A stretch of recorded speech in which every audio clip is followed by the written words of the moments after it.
Actually, എനിക്ക് കാലിക്കറ്റിൽ friends ഒന്നും ഇല്ല. So I thought I'll just meet new people and just see how it goes. അതുകൊണ്ട് I just send text, okay, not like nothing else, okay, like don't വേറെ ഒന്നും ചിന്തിക്കരുത്. I just want to meet new people and chill around with in the town. So if you're free hello, ഈ voice big boss കാണുന്ന എല്ലാവർക്കും പരിചയം ഉണ്ടാവും.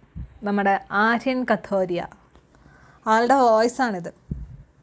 ഇത് എൻ്റെ കേസറ്റ് കുറച്ച് സമയം മുമ്പ് പുറത്ത് വിട്ട പുതിയ കുളിസിത വോയിസ് എന്ന് വേണമെങ്കിൽ പറയാം.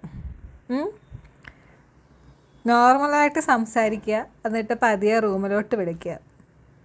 ബാക്കി ഞാൻ പറയണ്ടല്ലോ, കുറച്ചും കൂടെ ഉണ്ട്, ബാക്കിയും കൂടെ കേൾപ്പിച്ചു തരാം. ഞാൻ വെറുതെ ടെക്സ്റ്റ് അയച്ചാട്ടോ, like I found your profile very cute, അപ്പം ഞാൻ ടെക്സ്റ്റ് ചെയ്തു, അത്രേ ഉള്ളൂ. So yeah, that's about me. We can talk on call also if you want some time. ക്യൂട്ടായിട്ടുള്ള പ്രൊഫൈൽ കണ്ടു കഴിഞ്ഞാൽ എല്ലാ പെൺകുട്ടികൾക്കും കയറി അങ്ങോട്ട് മെസ്സേജ് അയക്കുമോ? ആര്യാ നീ? അതാണോ മോൻ പഠിച്ചു വച്ചേക്കുന്ന? ക്യൂട്ടായിട്ടുള്ള ഒരു പെൺകൊച്ചിൻ്റെ പ്രൊഫൈൽ കണ്ടു കഴിഞ്ഞാൽ അങ്ങോട്ട് കയറി മെസ്സേജ് അയച്ച് റൂമിലോട്ട് വിളിക്കുക എന്നുള്ളത് ഇതാണോ സ്വഭാവം?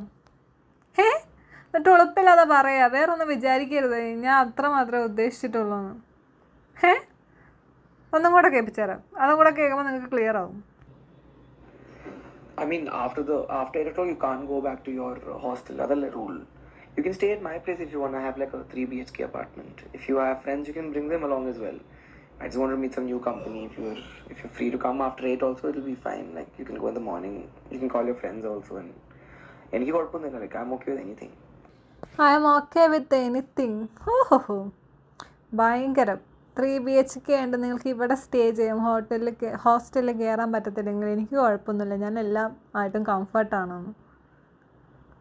എടാ കുറച്ച് കാണാൻ കൊള്ളാവുന്ന, കുറച്ച് വെരിഫിക്കേഷൻ ആയിട്ടുള്ള ഒരു അക്കൗണ്ടും കിട്ടിക്കഴിഞ്ഞാൽ ഏതവനെയും വിശ്വസിച്ച് ഏതവനോടും സംസാരിക്കാൻ നിൽക്കുന്ന ആളുമാരോട് ഒന്നേ പറയാനുള്ളൂ, പണി. അതായത് ഇല വന്ന് മുള്ളി വീണാലും മുള്ളു വന്ന് ഇലയും വീണാലും കേട് ഈ ഇല പറയുന്ന സാധനത്തിനാണ്. അത് ഓർമ്മ വേണം, ഓക്കെ? ഏറ്റവും വലിയ ഉദാഹരണമാണ് ഇതിനു മുമ്പ് ഞാൻ ചെയ്തിട്ടുള്ള അജ്മൽ അമീറിൻ്റെ വീഡിയോ. അങ്ങേര് എങ്ങനെയാണോ അതുപോലെയാണ് ഏകദേശം ഈ കാര്യങ്ങളും പോകുന്നത്. ഇത് നോർമലായിട്ട് സംസാരിച്ച് റൂമിലോട്ട് വിളിക്കും, അങ്ങേര് ഡയറക്റ്റ് വിളിച്ച് കാര്യം അങ്ങ് പറയും. മനസ്സിലായോ? കുറച്ചൊരു സോഷ്യൽ മീഡിയ ഫിഗറാണ്, അല്ലെങ്കിൽ കുറച്ച് കാണാൻ കൊള്ളാമെന്ന് പറയുമ്പം കമിഴ്ന്ന് കെട്ടി അങ്ങ് വീഴരുത്. നിങ്ങളുടെ സ്വഭാവമൊക്കെ എങ്ങനെയാണെന്ന് പോലും പറയാൻ പറ്റത്തില്ല. മനസ്സിലായോ? ഇനിയിപ്പോൾ ആരും ഫാൻസ് വന്നിട്ട് എന്നെ തെറി വിളിക്കാൻ നിൽക്കേണ്ട, അവൻ്റെ ലീക്കായിട്ടുള്ള കാര്യങ്ങളാണ് ഈ കൊടുത്തേക്കുന്നത്. ശരി എന്നാൽ.